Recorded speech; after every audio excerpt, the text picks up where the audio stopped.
existed for like 100 years now. It's literally been as long as the university has. Because if you go back in the 1910 and 20s, agriculture was key. Like one family out of 3 was farming. So to grow food was a priority, and therefore the Faculty of Agriculture was actually one of the first faculties established, and the UBC Farm happened. But just like agriculture, with time it changed location, it changed philosophy. And this site, I think in the 1960s or 70s, became more like that was where the UBC Farm was. But then agriculture was a bit less sexy in the 80s and the 90s. It's not like everybody was really into it, but then in the late 1990s we really saw a shift in how suddenly people were asking themselves much more, where does my food come from, how much pesticide is it on it? So there were more questions about food, and this place was totally revived.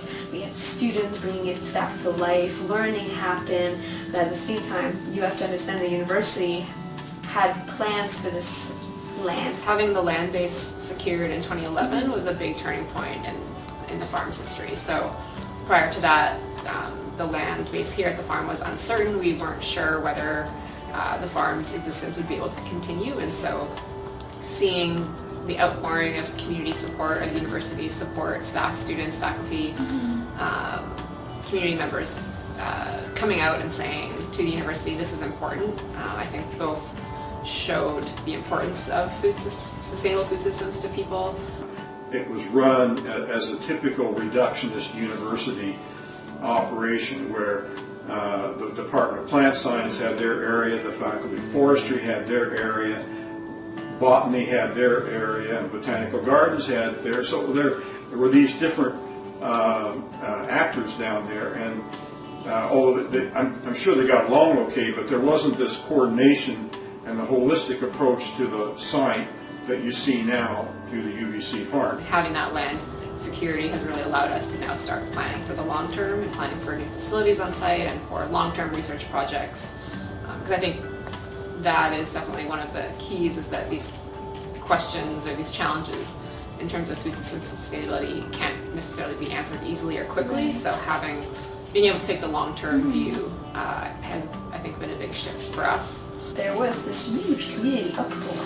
When the farm was threatening to become condos, there was like petitions being signed and people marching the streets to save the farm. So the community itself was a huge supporter of the farm. So for us it's part of who we are. So not only is it part of who we are to just continue engaging in the community, but also when you talk about the food system, it affects everyone, it affects our community, so it's key that we bring them in to a lot of the things we do so that they have a space to express themselves. And now the fun part is that a lot of research is not starting to realize, but a lot of the research is, like we can actually, food access or social sustainability of food is a key subject to talk about in the food sustainability world. When we talk about food sustainability and the food system in Vancouver, we have to acknowledge, for example, who is accessing that food, and how things like race and culture, gender and class all play into where people can access that food system, at what points they come into the food system, what their barriers might be, and what their access points might be, and what their needs from that and their hopes and visions from that food system might be. They're so inextricably linked. Again, these problems of economic, social, environmental sustainability.